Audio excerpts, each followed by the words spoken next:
So if you're watching this, you probably already know that I was in a magazine.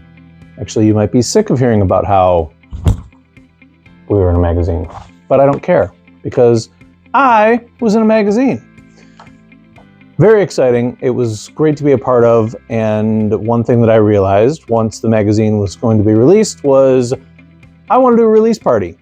It'd be fun. There's a lot of local vanners, plus local drag racers and street racers and stuff that all seem to be pretty jazzed about the whole thing. So I started scouting out locations, and someone had suggested Musketeers, which ended up being pretty perfect. The parking lot is definitely big enough to accommodate some vans. Pretty easy to get to from the freeway. They also have a pretty good sized patio, and the bar itself is pretty big.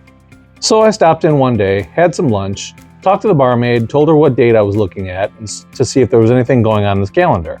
There were no sporting events that day, and all they had was like a steel pan guy at like 4 p.m. Perfect. She said the Sunday morning crowd is pretty light. There was no need to like reserve anything. So I had my spot and I made a flyer.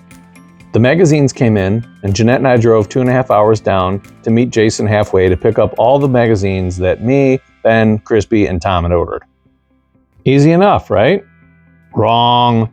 Tom reached out and said he could get us into the Jack's Wax Street Madness event at National Trail.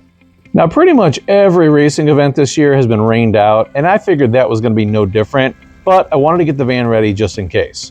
I needed fresh gas, fresh race gas, fresh nitrous, and an oil change. One other thing that I've been meaning to do is change my fuel pressure gauge. I bought this fancy digital electronic gauge thinking it was cool, but it starts bouncing around, it starts flashing, it loses signal. I just want to be done with it. My friends and I always have a good time teasing each other about my old school caveman ways and their newfangled computer-controlled sensor-reliant ways. And listen, I know most of the new stuff is better 99% of the time, but it doesn't work for me. It never works for me. Anytime I try to do something that's like the new cool way to do it, it ends up sucking. And I just go back to the old stuff because it always works. I just want something that's easy, mechanical, simple, and reliable. I don't want to think about it all the time. I don't want to have to keep changing sensors or chasing grounds or anything else.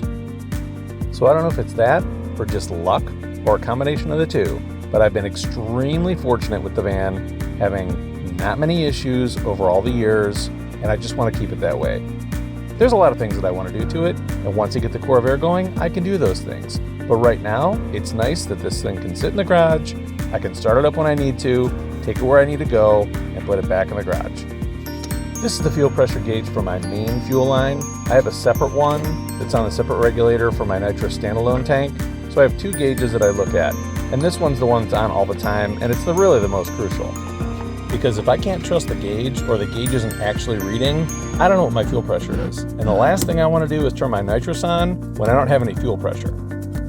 There's peace of mind in simplicity.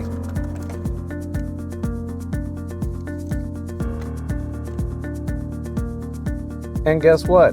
Turns out that old fancy gauge wasn't even reading accurately anyways. I thought I'd been running 5.5 pounds, it was less than 4. See ya. Now with the amount of driving that I actually do with this van, one oil change a year in the spring is usually sufficient, and it's rarely dirty. It's funny how things work out, because when I started making this video, I wanted to showcase that I always use driven oil. Not for any reason other than it's a good product. I've always used it. I always use the conventional. I've never had any issues with it. I figured I'd showcase how it always keeps everything clean, and that was going to be it.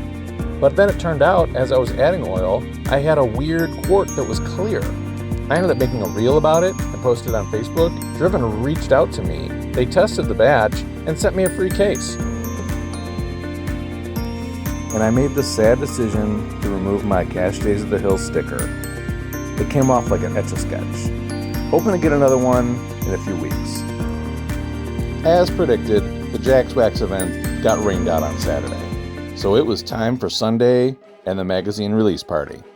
Like I said, I hadn't reserved the bar, And they did call me, but my voicemail was full from spam calls. So I missed the heads up that the Snake Pit's Mustang show had gotten rescheduled due to rain.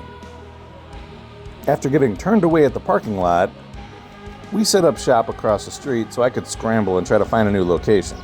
At least we were fairly visible so I could wave in any vans that were coming in. After a frantic search of food near me, we found a couple of spots that were up the road not far. So Jeanette offered to go ahead and secure some spots in the parking lot. I figured I'd stay behind to wave in any more stragglers and let them know the new plan. After a few minutes, everyone else followed suit, which left me to realize that I was here by myself. And I was really hoping that the van was going to start, since all my tools and support had just left. Fortunately, the van was in a very good mood, fired right up, and drove very nicely down the road. We wound up at the Richfield Brewing Company about a half an hour before they opened, which gave us some time to hang out in the parking lot, talk, and look at the magazine. We really lucked out on the weather. More vans rolled in, the restaurant opened up, and we took over most of the patio. What's up, dude?